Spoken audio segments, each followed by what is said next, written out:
রাত তখন গভীর, ঠিক কতটা গভীর জানি না, কিন্তু দেয়াল ঘড়ির টিক টিক শব্দটা কামানের গোলার মতো বাজছে।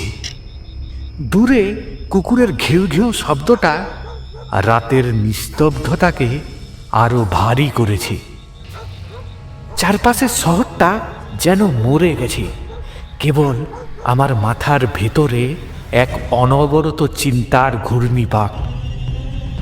অফিসে কাজের চাপ, বিএলও ডিউটি, উপরন্তু মায়ের অসুস্থ শরীর, সবগুলো মিলে একটা অদৃশ্য মাকড়সার জালের মতো আমায় পেঁচিয়ে ধরেছে। আজ অনেক দিন পর এই বড় বাড়িতে আমি একদম একা। স্ত্রী নেই, বাপের বাড়িতে গেছে, মেয়েটাও হোস্টেলে। এতদিন ভাবতাম একাকিত্ব মানে শান্তি, কিন্তু আজ বুঝছি নিস্তব্ধতাও মাঝে মধ্যে চিৎকার করে ওঠে। অন্ধকারটা যেন দেয়াল থেকে চুইয়ে চুইয়ে আমার দিকে এগিয়ে আসছে। হঠাৎ ঘরের ভিতরে মনে হলো পরিবেশটা যেন পাল্টে গেছে। বাতাসটা আগের চেয়ে অনেক বেশি ভারী, অনেকটা ভিজে মাটির মতো ভেজা। ফ্যানটাও বন্ধ, জানালাগুলো সব ভিতর থেকে আগল দেওয়া। তবুও গলার কাছটায় একটা শিরশিরানি অনুভব করছি। লোমের গোড়াগুলো হঠাৎ দাঁড়িয়ে গেল। মনে হলো কেউ একজন আমার ঠিক পেছনে দাঁড়িয়ে আমার ঘাড়ে নিঃশ্বাস ফেলছে। আমি ঝট করে ঘুরে তাকালাম, কেউ নেই। শূন্য ঘর, আধো অন্ধকারে আসবাবপত্রগুলো যেন কোনো অদ্ভুত দানবের মতো আকার ধারণ করেছে। আমি বালিশে মুখ গুঁজে নিজেকে বোঝানোর চেষ্টা করলাম, হয়তো এসবই মনের ভুল, সারাদিনের ধকলের ফল। কিন্তু ভুলটা ভাঙল একটু পরে। একটা শব্দ, অতি মৃদু কিন্তু পরিষ্কার। মেঝেতে কিছু একটা ঘষ্টানোর শব্দ।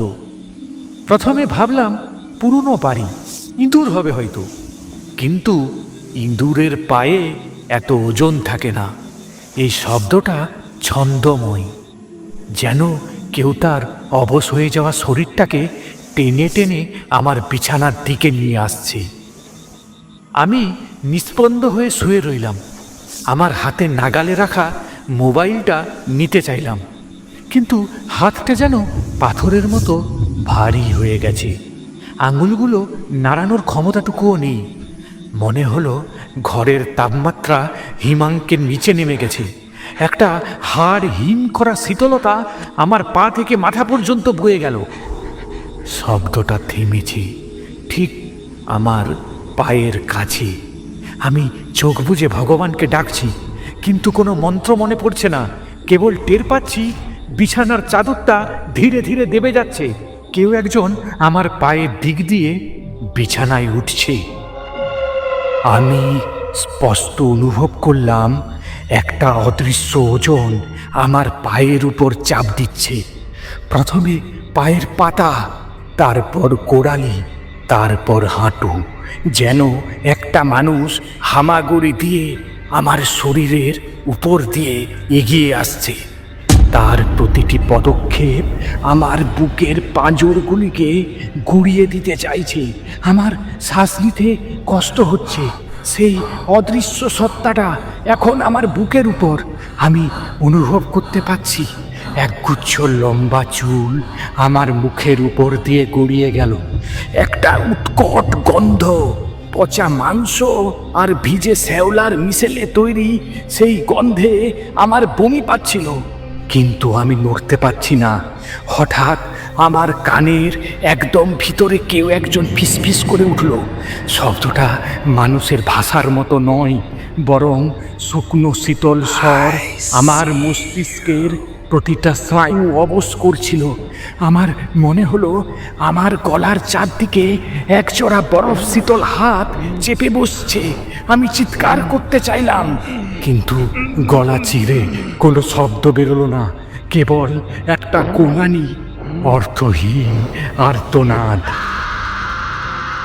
যখন মনে হলো দমটা ফেটে যাবে, তখনই হঠাৎ সবকিছু আলগা হয়ে গেল।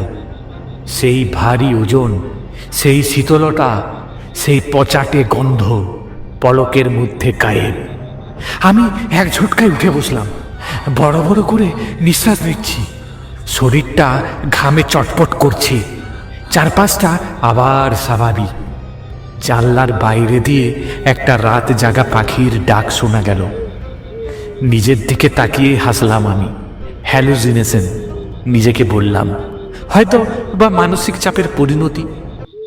বিছানা থেকে নেমে জল খেতে যাব, তখনই বালিশটা মেঝেতে পড়ে গেল। আর সেটা তুলতে গিয়েই আমার রক্ত হিম হয়ে গেল। বালিশের নিচে মেঝের উপর অস্পষ্ট কালো কাদা আর রক্তের মতো একটা গাঢ় ছোপ, যেন কেউ অনেকক্ষণ সেখানে ভিজে হাতে ভর দিয়ে দাঁড়িয়েছিল। আর সেই ছোপের মাঝখানে একটা দীর্ঘ হাতের ছাপ। তার আঙুলগুলো অস্বাভাবিক লম্বা, ঠিক মানুষের মতো নয়। আমার ঘরের নিস্তব্ধতা ভেঙে আবার সেই ফিসফিসানিটা শুনলাম। এবার আর সেটা মনের ভুল নয়, আমার কানের ঠিক পিছনে। অন্ধকার থেকে একটা কণ্ঠস্বর বিদ্রুপের স্বরে বলে উঠল, ভেবেছি চলে গেছি, আমি তো তোমার ভেতরেই থাকি।